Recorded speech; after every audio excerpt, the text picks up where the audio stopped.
zaman moden masih kekalkan adatnya. Dihormati, disayangi, disanjungi.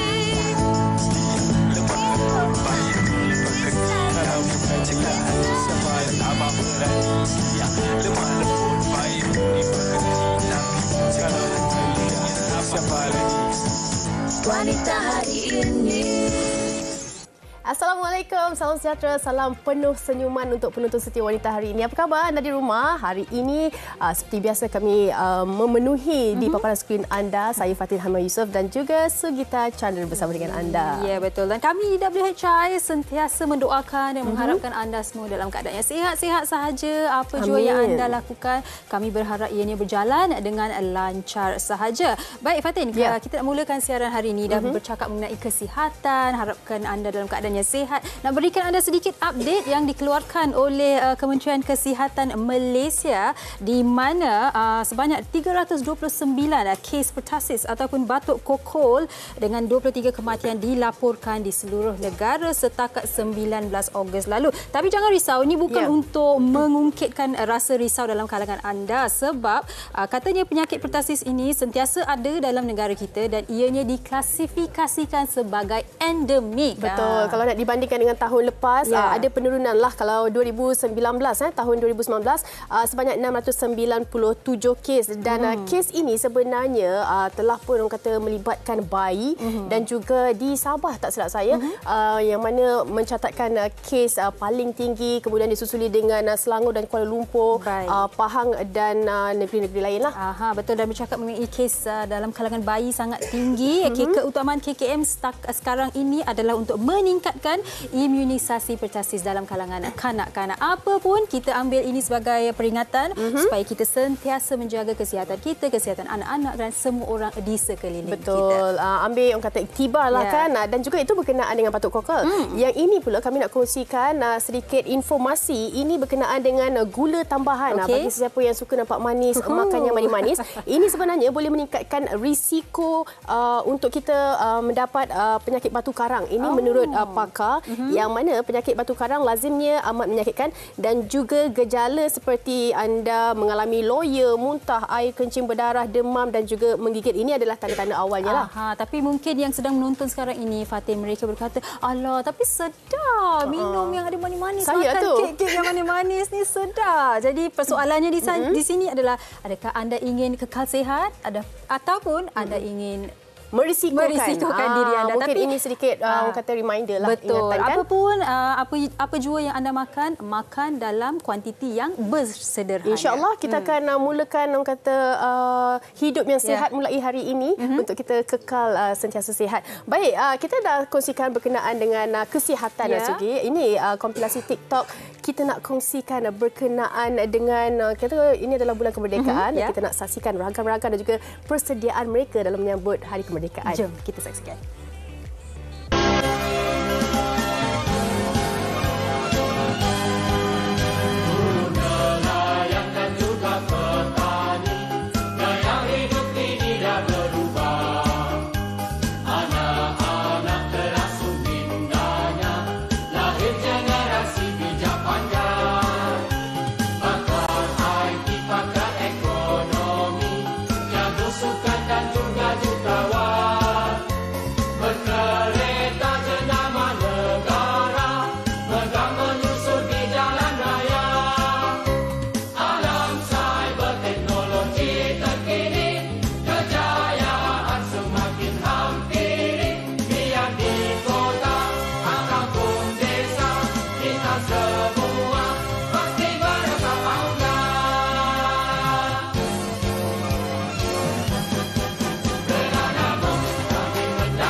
sini lahirnya sebuah cinta yang murni abadi sejati.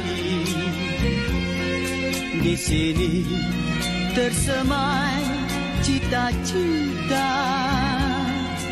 bercambah menjadi warisan. Selamat datang semua, ini masa kita tunduk berhemah, bukannya lemah.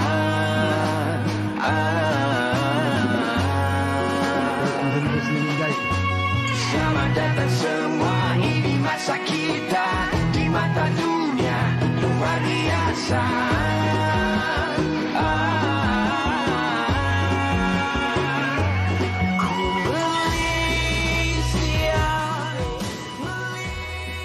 Wow, itu di antara kompilasi dan juga dia banyak memberi kita semangat yang berbaki 8 hari saja lagi untuk kita menyambut Hari Kemerdekaan.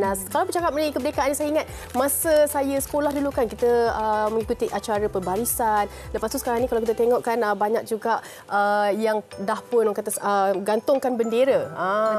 Betul. Dan rasalah semangat kemerdekaan yang berkobar-kobar itu. Tapi tadi saya tengok awak membaca betul. apa je Fatin, ini artikel di Cosmo yang saya baca tadi. Saya tak sempat habiskan artikel baca. Tadi sekarang saya sambung. Terkejut saya baca, Fatin, di mana besarkan payudara serendah RM999 sahaja. 999. Tapi isunya bukan berkaitan dengan harga dia. Isunya adalah ianya dilakukan oleh mereka yang tidak bertauliah, tidak ada lesen, bukan doktor, tidak ada apa-apa orang kata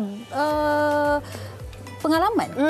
Dan ini sebenarnya boleh merisikokan pelanggan ataupun bagi mereka yang nakkan cantik tu. Betul. Ini yang saya baca tadi. Saya macam alamak, macam ni pun boleh. Tapi apa yang menjadi persoalan di sini adalah adakah kurangnya ilmu dalam kalangan mereka yang ingin cantik ataupun begitu terdesaknya mereka sehinggakan mereka sanggup merisikokan diri mereka sendiri. Betul. Kalau melalui artikel serendah 999 bagi saya itu adalah harga ataupun nilai yang besar juga untuk satu kecantikan. Kau cakap kalau kecantikan ni very subjektif. Tapi bagaimana untuk mereka yang terlalu obses dengan kecantikan ni, nak putihkan kulit, nak besarkan payudara, nak kurus, semuanya lah serba-serbi nak cantik. Apakah kesan dan juga implikasi pada mereka ini? Kejap lagi kita nak kongsikan, kita nak panjangkan kepada mereka yang lebih pakar berkenaan dengan bidang ini. Tapi sekiranya kalau anda mungkin ada persoalan ataupun pertanyaan, mungkin juga pengalaman anda berkenaan dengan demi nak cantik ini, boleh hantarkan di Facebook kami. InsyaAllah kita akan kongsikan sama-sama bersama dengan panel-panel kita di studio.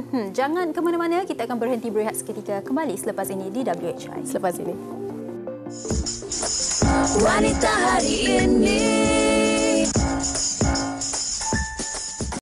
Wanita hari ini.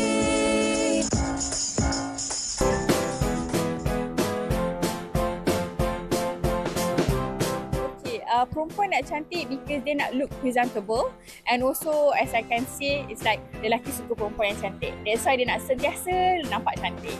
Sebab perempuan ni tak boleh dipisah lah. Semua orang nak cantik, nak lawa kan. Cuma orang kata cara kita menjaga tu. Jadi pada nanti tak payahlah kita berhabis-habis duit, pergi salon sana sini. Kadang-kadang benda tu jaranglah yang betul-betul berkesan. Baik kita amalkan petua. Sebenarnya petua ni lebih bagus daripada make-up. Sebab cantik tu subjektif. Semua orang nak cantik. Cantik untuk diri sendiri, cantik untuk keluarga, cantik untuk suami. Memang dah berkahwin tu memang khas untuk suami lah supaya dia tak pandang yang lain.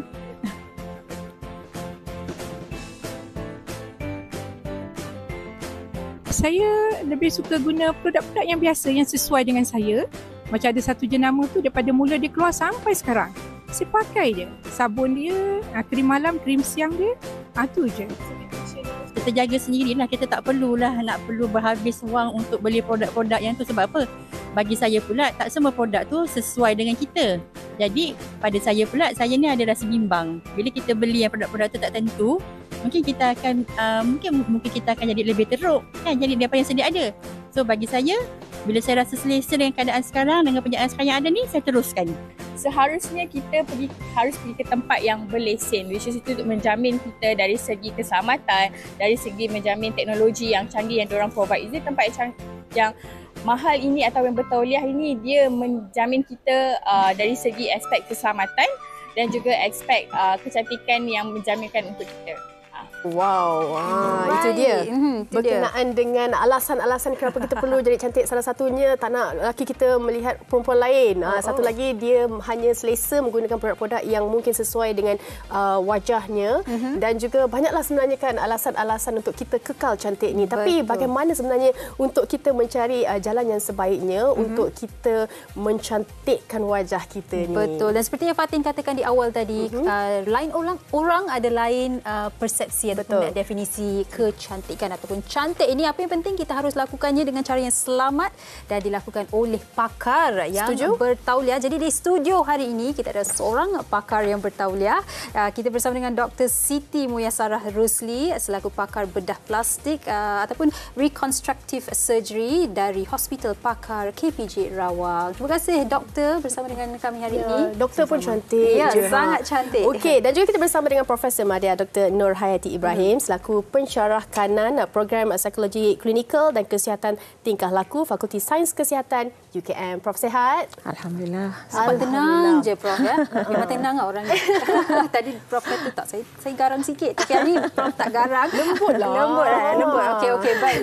Baik, kita nak mulakan perbincangan kita bersama dengan mungkin Dr. Muyah dahulu. Doktor, bila kita dengarkan pandangan orang ramai tadi, ramai berkata pergi kepada mereka yang berlesen, yang bertauliah, pakar dan sebagainya. Tapi saya rasa masalahnya di sini ramai yang mungkin keliru dengan terma beautician, esthetician ataupun doktor aesthetics. Mungkin doktor boleh mulakan perbincangan dengan memberikan kita apakah maksud sebenarnya. Okay. So saya agree dengan apa Sujita tadi. Ramai orang awam keliru antara terma-terma ini.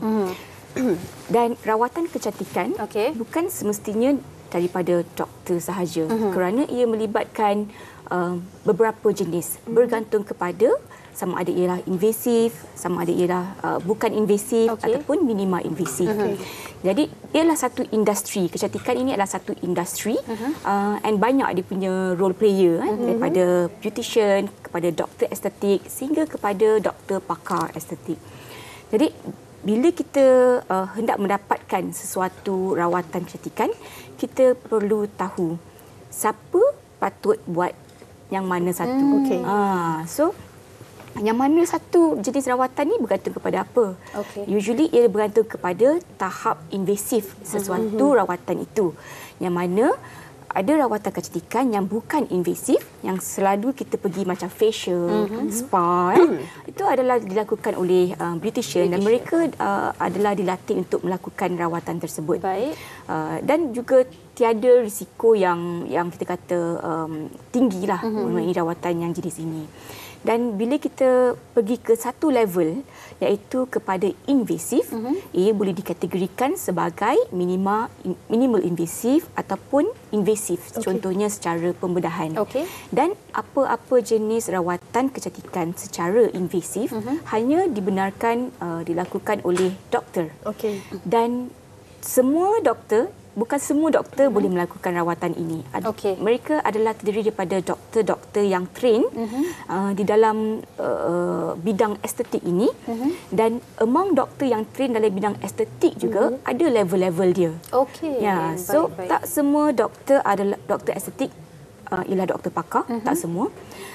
Dan tak semua doktor estetik boleh buat rawatan kecantikan yang sangat invasif seperti yang mana doktor pakar bedah boleh buat. Faham. Baik, dan melalui penjelasan Dr. Muyah ni, kita kena kenal pasti dahulu peranan setiap daripada ahli ataupun di dalam industri kecantikan tu. Tapi saya nak tanya kepada Prof. Nur Hayati kan, kalau kita bercakap mengenai kecantikan ni, bukan nak cakap perempuan sahaja sekarang ni Prof, lelaki pun juga. Kecantikan ni dia tak pernah habis. Dan bila dah lagi cantik tu, dia nak lagi cantik, dia nak lagi cantik. Dan mulalah ada sifat ataupun keinginan untuk mencuba sesuatu walaupun ia berisiko. Tapi bagaimana kita melihat obsesi ini untuk mereka yang nak cantik ni Prof?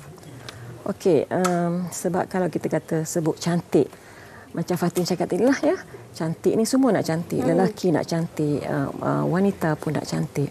Dan benda ni adalah satu yang normal. normal. Sifat semula jadi manusia nak cantik. Okey. Tapi macam mana kita persepsikan cantik itu sendiri. Ya. Jadi kalau berbalik kepada soalan tadi, faktor kenapa orang nak cantik?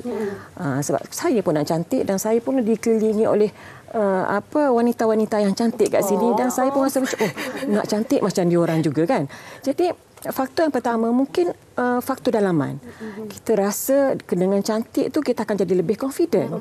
Dengan ataupun kita nak kurangkan perasaan rendah diri yang mungkin ada pada diri kita, maka kita persepsi bahawa bila kita cantik mungkin akan kita self esteem kita akan lagi meningkat.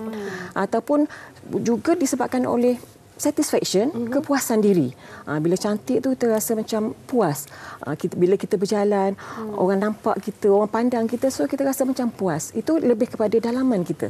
Tetapi juga ada juga faktor-faktor luaran. Ya?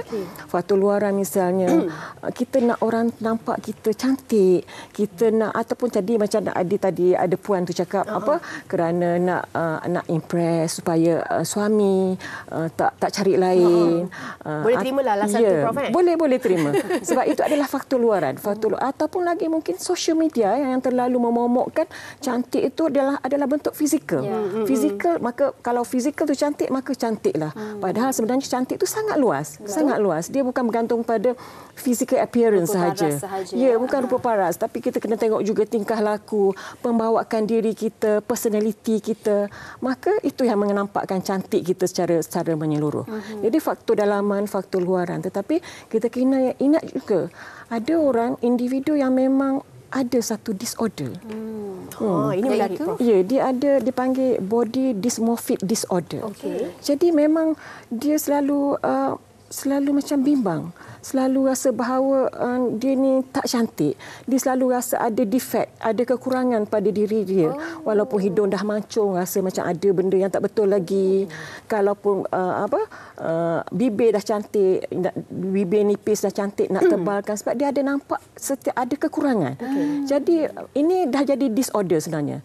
Jadi inilah mungkin faktor-faktor yang membawa kepada kenapa orang nak cantik. Baik. Faham. Cukup jelas apa yang dikongsikan oleh Prof. Tapi bukan di sini kami nak katakan yang kalau anda inginkan cantik, anda ingin mendapatkan rawatan, itu salah. Tidak. Sebab lain orang, lain cara mereka mendapatkan orang kata confidence itu. Sebab kalau seseorang itu mendapatkan rawatan, rasa lebih confident, why not? Kan? Jadi nak tanya kepada doktor, seperti yang saya katakan, tak salah kalau nak dapat rawatan, tetapi harus kita dapatkan daripada seorang yang bertauliah. Tapi apakah risikonya sekiranya mereka mendapatkan daripada mereka yang tidak berlesen dan tidak bertauliah ini? Okey. Apabila kita bercakap mengenai pihak yang bertauliah, ini bermaksud pihak itu bukan sahaja telah menimba ilmu, berpengalaman dalam sesuatu bidang, tetapi juga pihak itu perlu melalui satu proses yang mana ia adalah kreditasi oleh badan-badan yang meregulasi bidang ini ataupun profession ini. So contohnya di Malaysia ada badan yang berkaitan ialah Malaysian Medical Council, National Specialist Register dan juga Kementerian Kesihatan Malaysia. So apabila seorang itu pihak bertauliah, sebagai add-on dengan pembelajaran, pengalaman, dia kena go through this badan-badan profesional untuk mengisahkan bahawa pihak yang bertauliah ini telah mempunyai pengalaman dan ilmu yang cukup untuk memberikan rawatan ini kepada orang awam. Maksud saya, sesiapa sahaja boleh belajar di mana-mana di seluruh dunia dan mengatakan beliau adalah mempunyai sijil itu dan sijil ini, tetapi ini tidak bermakna bahawa mereka boleh menawarkan servis-servis yang sepatutnya diregulasi ini kepada orang awam. Jadi apabila kita kata bertauliah, bukan sahaja profesional, bukan sahaja individu, tetapi juga tempat dan juga jenis rawatan. Jadi tiga ini bila bertauliah, dia akan ada satu piawai standard yang mana ada orang pantau, ada pihak pantau dan ada protokol dan prosedur yang perlu dipatuhi untuk memberikan rawatan ini. Dan ini, kenapa ini ada ialah untuk keselamatan lah terutamanya. Dan segala jenis rawatan kecantikan ni, terutama yang invasif ni, ada mengandungi risiko yang tersendiri. Jadi apabila sesuatu rawatan kecantikan ini dilakukan oleh yang bertauliah, ia dilakukan di dalam keadaan yang terkawal untuk meminimalkan risiko yang ada. Dia berbeza dengan risiko apabila seseorang itu mendapatkan di seorang dan tempat yang tidak bertauliah. Tiada badan-badan ataupun pihak yang memantau sama ada orang itu cukup credibility ataupun tidak, sama ada tempat itu mematuhi piawai ataupun tidak, sama ada rawatan itu adalah rawatan yang dibenarkan di dalam dunia perubatan kecantikan atau tidak. Baik, faham. Maksudnya kalau atas apa-apa yang berlaku itu adalah atas risiko sendiri, kan? Atas risiko sendiri. Itu sangat membahayakan. Okey, kita nak dengar banyak lagi sebenarnya perkongsian berkenaan dengan topik kita, tapi kita ada satu laporan berkenaan dengan kronologi demi nak cantik. Apa kata kita saksikan? Wanita lumrah untuk sentiasa kelihatan cantik tidak dapat dinafikan. Kerana obses dengan kecantikan, ramai yang sanggup melakukan apa sahaja sehingga membahayakan nyawa. Pandangan masyarakat pada kecantikan terlalu tinggi sehingga kegairahan untuk kelihatan cantik menyebabkan ramai yang sanggup berhabis duit untuk mengubah rupa mereka. Pada zaman moden ini, lebih 50% wanita di Malaysia telah mendapatkan khidmat pembedahan kecantikan. Isu yang melibatkan industri kosmetik ini agak kritikal kerana permintaan daripada pengguna sendiri adalah tinggi kerana mereka terpedaya dengan pelbagai tawaran indah daripada industri berkenaan yang tidak berlesen. Tular di media sosial baru-baru ini, seorang wanita berhasrat untuk membesarkan payudara bertukar menjadi tragedi.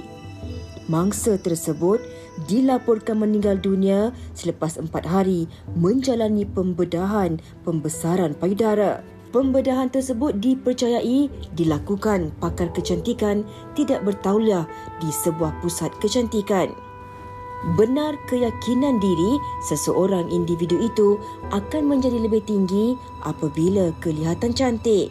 Namun, mata yang memandang akan selalu tenggelam kerana kecantikan akan membunuh mereka yang terpesona.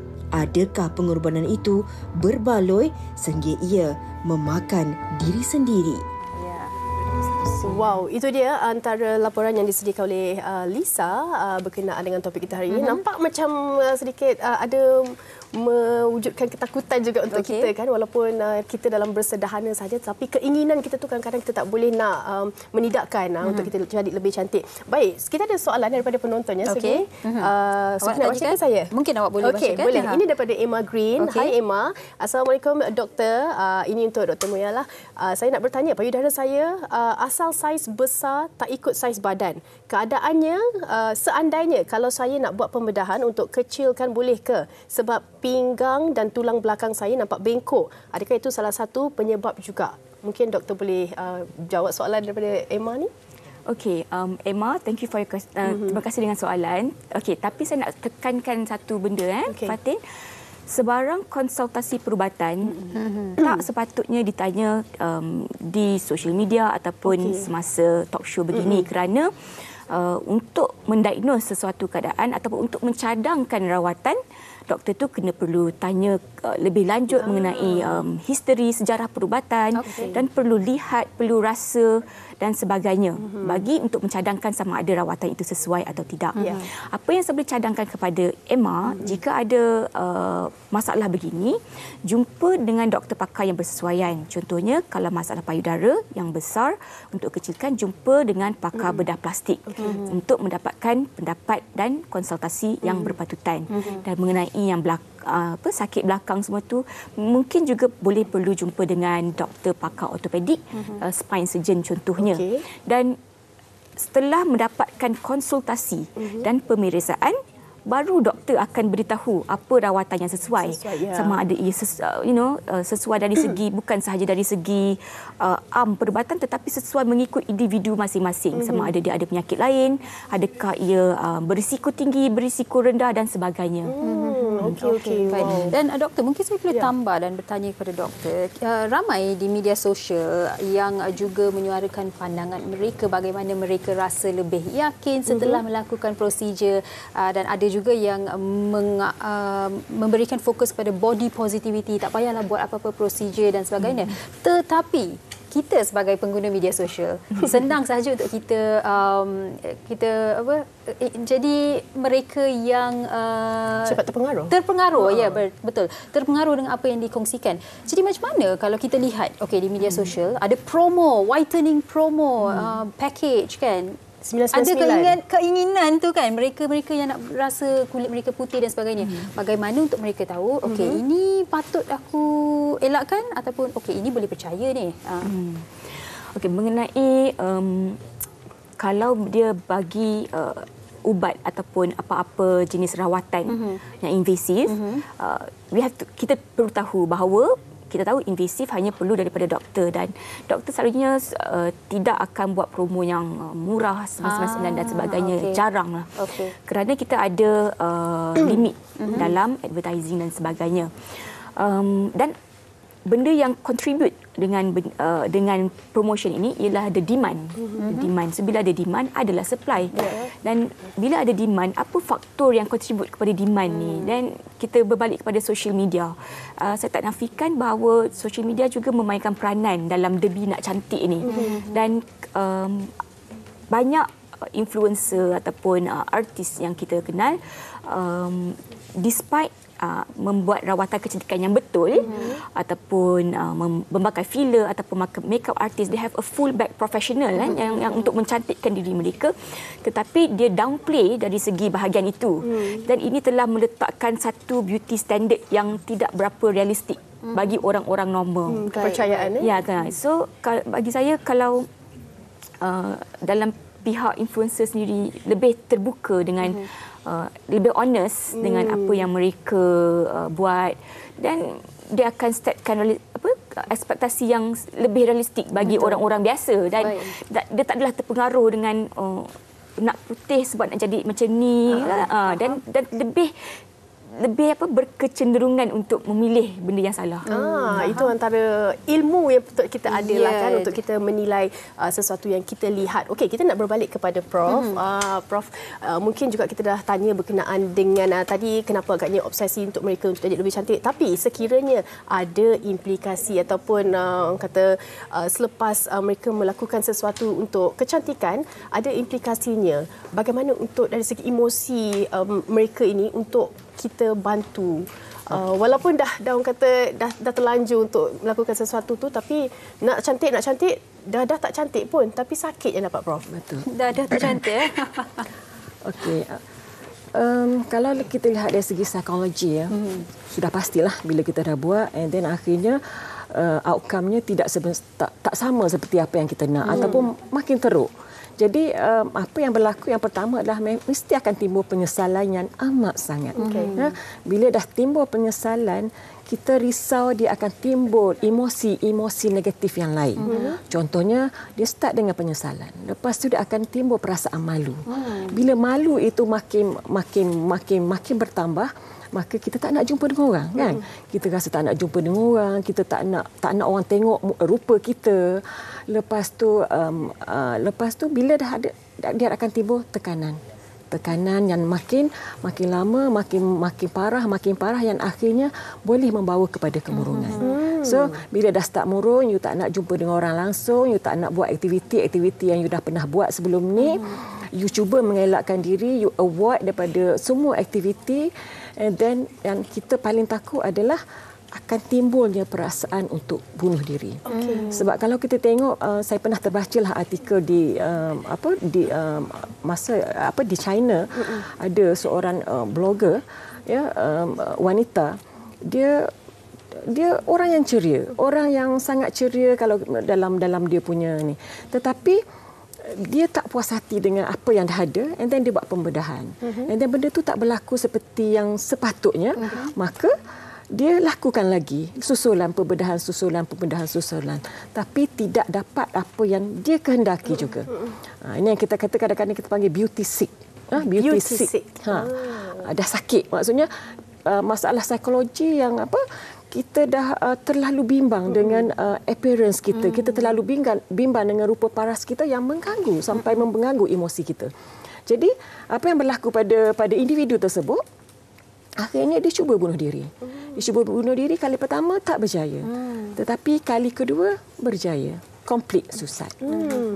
Jadi maksudnya benda ni sebenarnya memberi kesan yang sangat-sangat besar sebenarnya kalau tidak jangka panjang kalau tidak ditangani dengan betul.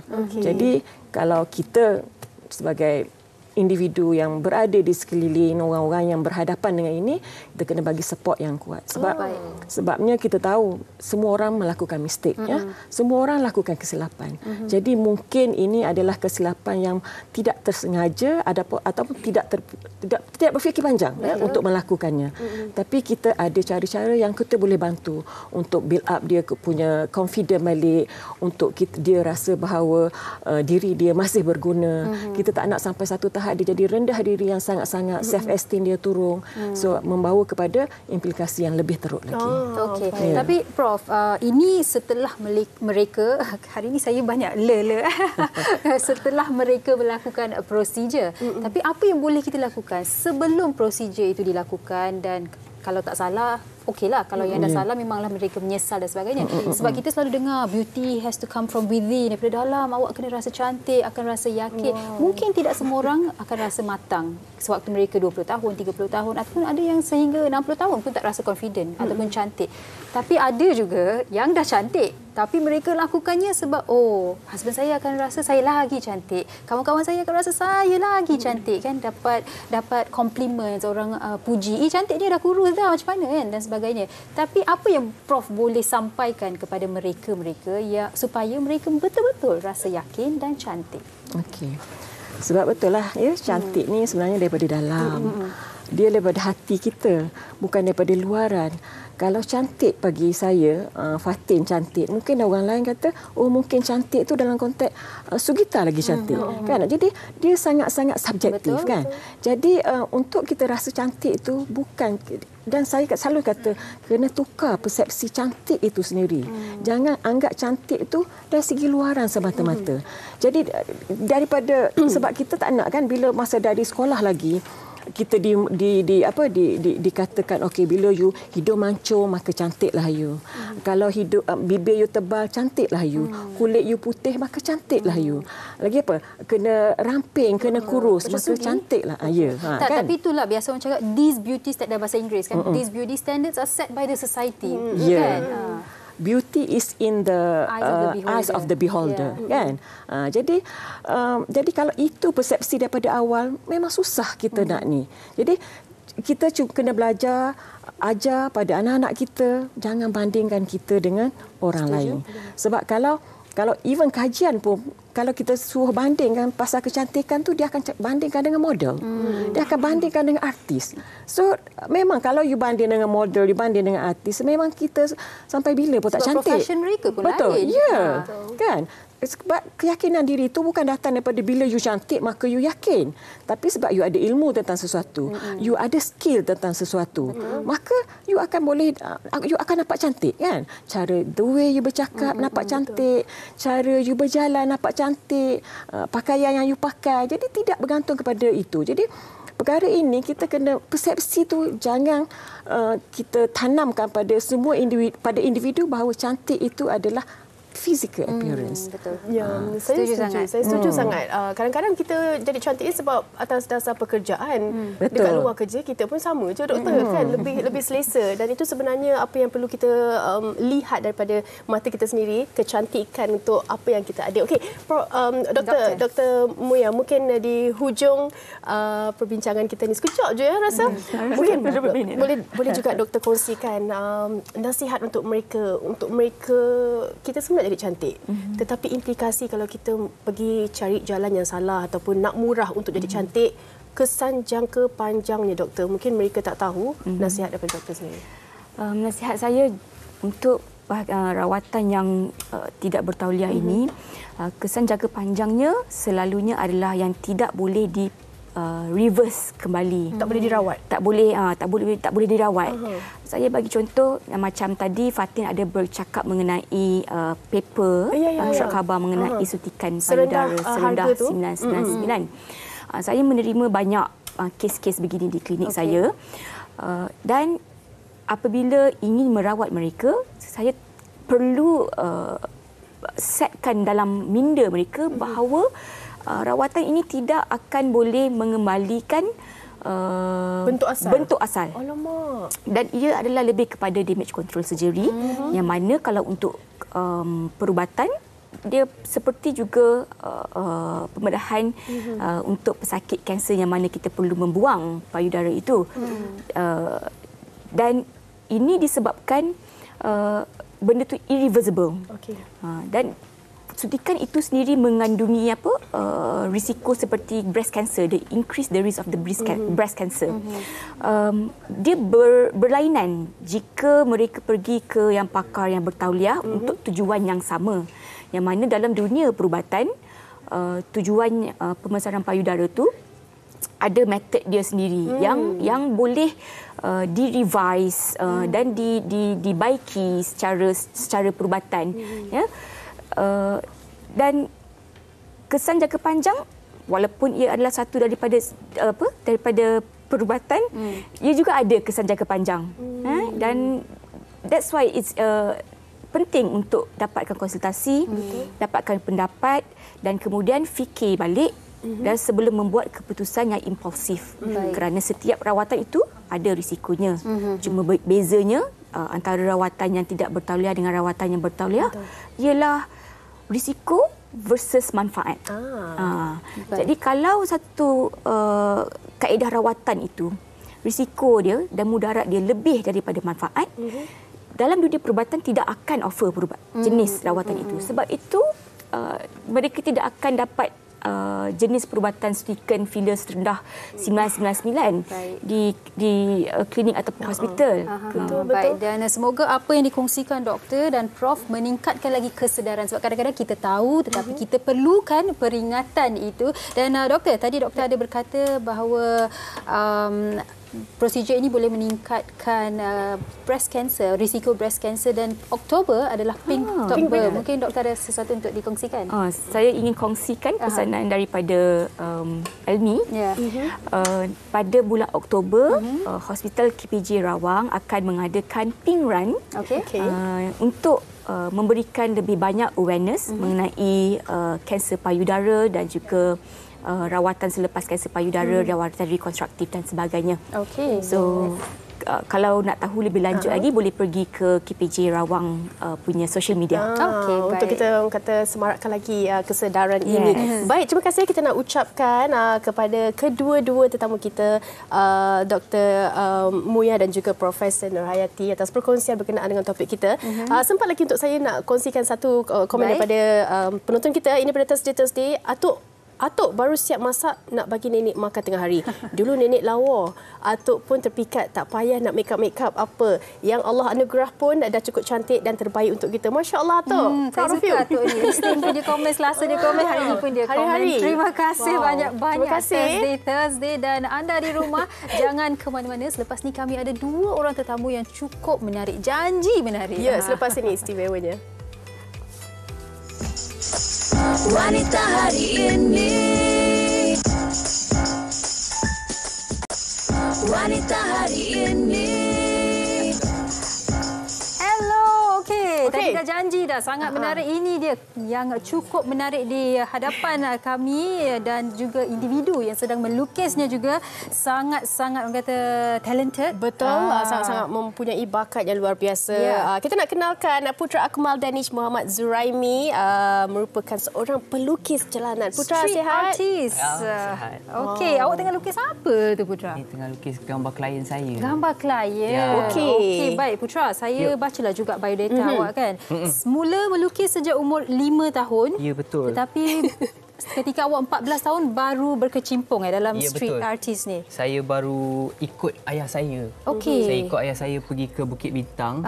And then time tu saya niaga sebelah dia. Dia berniaga juga dengan saya. So time tu saya bukan niat untuk nak berniaga lagi tau. Saya just nak untuk belajar macam mana saya boleh melukis tapi dekat jalanan. Okey. Ya, betul. Baik. Maksudnya ayah awak pun seorang artis? Ya, bolehlah dia.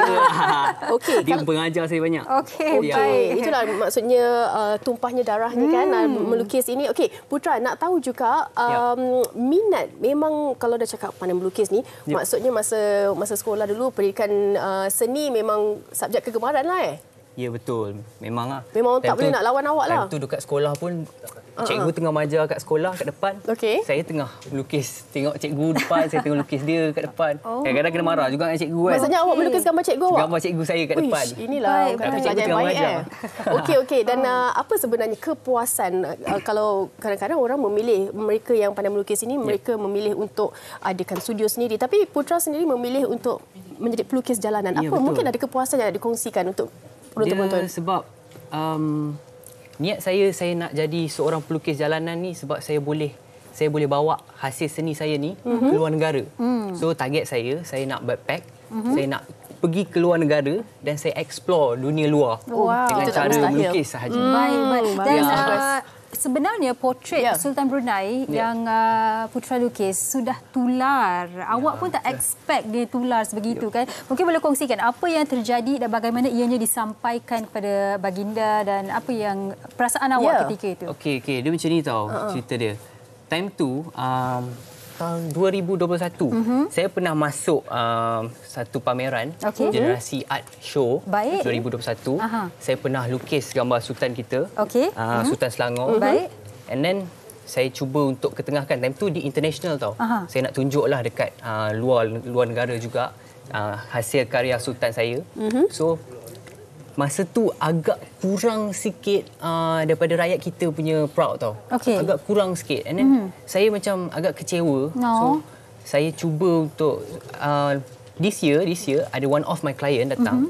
Dia cuba bagi pendapat. Dia kata dia daripada Brunei. Dia kata cuba awak lukis gambar sultan kami daripada Brunei kan. So time tu saya first saya tak tahu sangat pasal Brunei. And then saya macam kenapa saya kena lukis betul tak? So saya bincang dengan bapa saya, saya bincang dengan ayah saya, macam mana boleh ke saya bawa ke tengah benda ni kan? Okey, saya cuba. Dan saya post dekat TikTok and benda tu naik. Ramai sangat rakyat-rakyat Brunei yang betul-betul bangga dengan diorang punya sultan sendiri. Wow. Dan kalau kita melihat kepada potret itu telah pun mendapat tanda tangan Sultan Hassanah Bolkiah. Bagaimana agaknya perasaan Putra sendiri? Bukan semua orang dapat peluang tu, Putra. Alhamdulillah, saya sangat gembira. Memang happy lah sekarang. Ya. So sekarang ni plan saya nak cuba bawa dulu lukisan tuanku ni ke tengah, which is saya nak bawa ke Balai Seni Lukis. Saya akan cuba pamerkan di situlah. Nice. Berapa lama yang masa diambil oleh Putra untuk siapkan? Yang ni saya ambil masa dalam 3 bulan. Time tu saya buat 2. Saya buat 2 lukisan. So saya ambil masa 3 bulan. Satu lukisan tu saya bagi hadiah untuk dia dan satu lagi saya bawa pulang untuk dapatkan signature. Okey. Masa awak lukis, awak buat live TikTok, ada orang ramai yang komen that's my sultan dan sebagainya kan. Diorang cukup teruja. Okey. Tapi ada cabaran tak Putra sebenarnya kalau kita melukis terus senyap dalam studio seorang-seorang dan juga kita melukis di halayak ramai ni? Beza. Apa yang bezanya? Sebab kita nak duduk, apatah lagi saya duduk di center. Saya duduk di center dunia, which is Bukit Bintang. Saya duduk di tengah halayak dunia. Ada orang China, ada orang Arab. So attitude orang-orang ni berbeza. Sangat-sangat berbeza. Manusia sangat-sangat berbeza. So bila saya duduk di tengah tu, saya belajar banyak benda bila duduk kat tengah-tengah tu. So ada yang datang-datang kadang-kadang diorang tak appreciate. Diorang tak appreciate hasil artwork saya. Ada yang bangga betul-betul dekat luar negara memang betul teruja dengan hasil artwork saya. So depends lah kepada orang-orang. Okey, baik. Dan Putra mungkin boleh kongsikan Instagram atau lokasi di Bukit Bintang tu bagi mereka yang ingin memberikan tempahan ataupun sahaja nak datang dan menghayati hasil kerja awak. Macam mana? Instagram ataupun lokasi di mana boleh follow saya dekat Putra Pelukis kat TikTok. And then boleh datang dekat betul-betul dekat McDonald tu, McDonald Bukit Bintang. And then just call saya. So saya akan hello macam tu. Everyday ada tak? Kejap, hari-hari ada? Hari-hari ada. Cuma hari Monday je tak ada. Oh, Monday. Dia rehat lah Ya. Baik, terima kasih banyak-banyak Putra. Wah, bangga kita. Lepas ni bolehlah beri tambahan lukis muka kita. Kalau muka kita sehari je. Okey. Dan selepas ni banyak lagi kita nak kongsikan. Tapi sebelum tu kita nak rehat seketika. Kembali selepas ini hanya di Wanita Hari Ini. Wow, ni dah nak habis ke belum? Wanita Hari Ini. Wanita Hari Ini. Wow, okey. Satu lagi segmen menarik. Awak pernah dengar kuih Sri Gandus tak? Saya pernah dengar pagi tadi. Bila saya buat research, wow, rupanya dia tak banyak ada dekat Malaysia ni. Betul. Ada the one and only. Orang kata satu-satunya kedai yang jual kuih Sri Gandus ini. Kita bersama dengan Puan Nur Azlin, lebih masuk dipanggil Kak Lin. Dan juga Encik Muhammad Zain, lebih masuk dipanggil Abang Zain. Okey, kita bercakap mengenai kuih Gandus ni. Sebenarnya kita nampak kalau mengikut pembacaan lah kan, dia ada kata elemen dengan nenas. Mungkin mengapa agaknya tak ramai orang yang menghasilkan kuih gandus ini? Sebenarnya kuih Sri Gandus ni dia ada pelbagai jenis tau. Ada kalau yang di wilayah utara tu pada Sri Gandus tak, tapi dia punya struktur tepung tu tak sama, lain. Jadi Sri Gandus yang kami punya ni memang asalnya daripada Datuk Keramat. Asalnya daripada pakcik dan makcik pernah jual. Itulah bila saya membuat pencarian untuk tahu apakah sebenarnya kuih Sri Gandus. Kata dia kat KL ada satu je dekat pasar Datuk Keramat tu, dijual oleh Acik dan Makcik. Siapakah Pakcik dan Acik tu? Pakcik dan Makcik tu sebenarnya kawan mak ayah. So dia dah tak dia berniaga daripada tahun 80-an sampai 2015 tak silap dah sebenarnya. So macam kita rasa macam mak ayah sangat suka kuih ni, arwah mak kan. So macam kita rasa macam nak belajar macam ni. Belajar. Maksudnya Kak Lin adalah generasi kedua selepas Pakcik dan Makcik lah kan? Okey, Kak Lin boleh tolong tak kongsikan bersama dengan kita proses membuat kuih Sri Gandus ini? Kuih Sri Gandus ni bahan dia tak banyak. Dia cuma kelapa, tepung and kita gaulkan dengan air. So perkara mula tu ikut ini ikut sesak rasa kan. So lepas tu tapi cuma cara buat dia agak rumit lah. Agak rumit. Sebab nenas ni kita masak sendiri, Abang Zain masak. Kita masak sendiri nenas ni. Tu cara buat dia macam ni saja. Kita gunakan gelung ni. Gelung ni daripada tembaga. Memang kena pakai baru sedap. Baru dia punya masak tu aroma baru, dia. Okey, tapi ada yang dah kata inovasikan dengan sambal, tapi ini adalah originalnya lah. Ya, ini original punya. Yang sambal ni diinovasikan selepas kita pergi berniaga di Uptown Tangkak. Kita orang berpindah ke Tangkak dan kita berniaga di Uptown Tangkak. Orang Johor suka macam pedas-pedas kan. Betul. So kita tercetus idea untuk buat sambal. Bolehlah, adalah kepelbagaian. Kak Lin, ramai yang menonton sekarang ni dah tahu. Tak tahu dah. Apakah laman Instagram mereka? Kami nak check terus ni. Boleh dapatkan di IG, FB, TikTok, Gandus Omak Sodap. Okey, baik. Jadi asalnya memang dalamnya inti nenas, tapi diubah sesuai lah siapa yang suka yang pedas-pedas adalah tambahlah sambal. baru akhirnya. Okey. Dan dia memang ada orang kata loyang tembaga ni ke apa? Ya, ini kita buat custom made lah maksudnya untuk kita punya nak buat ni lah. Okey. Sebab dia guna tembaga, dia punya masak tu cantik. Baik. Dia dah masak dia lama, panas itu lama. Maksudnya kalau satu hari tu Kak Lin, berapa agaknya yang boleh kita hasilkan dengan menggunakan ini sahaja? Sebenarnya buat dia agak lama, setengah jam baru masak. Lama juga so, prosesnya. Lepas buat ni kena terbalikkan lagi semua. So prosesnya setengah jam. So apa sebab kita tak gunakan langsung sebarang bahan penaik. Jadi dia lambat dah masak. Okey, Kak Lin, yang ni nenas, ni sambal. Yang ini? Ini yang ada ringnya tu kan. Ada sambal ni nenas. Okey, saya nak cuba yang ada nenas. Ambil je. Wow, okey. Macam pancake versi comel. Selalunya bila diorang suka, boleh sesuai untuk makan ni Kak Lin? Waktu petang lah kan? Dia pagi, petang, siang, malam semua boleh. Sebab dia macam dia pun sesuai untuk baik. So macam mana rasanya? Sedap sangat. Sebab pagi tadi makeup artis kami Kak Lin, bila kita orang cakap dah sampai sana dah. Sri Gandus, dia teruja sangat. Weh, masa aku kecil aku selalu makan kuih tu sedap sangat. Saya baru tak faham kenapa dia begitu teruja, sebab memang sedap. Sangat sedap. Lagi-lagi panas-panas. Terima kasih kita nak ucapkan kepada Kak Lin dan juga Abang Zain atas perkongsian berkenaan dengan kuih Sri Gandus ini. Kalau nak dapatkan, Gandus Omak Sodap. Baik, terima kasih banyak-banyak. Dan selesai untuk hari ini perkongsian-perkongsian daripada Demi Nak Cantik. Kita kongsikan hasil kerja lukisan daripada Putra. Kita kongsikan juga juga makanan. Dan esok ada satu lagi topik yang nak kita kongsikan. Iaitu sakit perut. Biasa kita sakit perut ada pelbagai faktor. Ada yang mungkin akan mengambil ubat, ada yang tak apa sakit perut je. Tapi jangan buat main-main. Sakit perut ni boleh jadi sesuatu yang serius. Tapi masa awak makan kuih ni, saya yakin awak takkan sakit perut. Dan untuk anda terus jaga diri anda. InsyaAllah kita akan jumpa lagi esok dengan topiknya sakit perut. Jaga diri anda. Teruskan bersama kami di Wanita Hari Ini. Kita jumpa lagi. Assalamualaikum. Bye-bye. Bye. Ushawati ibu istri permaisuri. Dia Ushawati aliran masa kini. Dia penyambung warisan Sri Kandi. Dia lemah lembut baik budi pekerti. Tapi cekal hati dia tabah berani pendidik. Puteri dalam hal jati diri. Dia permaisuri kepada si suami, kepada anaknya. Dia ratu di hati, tunggak keluarga. Kalau bukan dia, siapa lagi? Wanita hari ini bijak mengatur, mengurus mata wantanya. Ushawati ibu istri permaisuri. Wanita hari ini di zaman moden masih kekalkan adatnya. Dihormati, disayangi, disanjungi.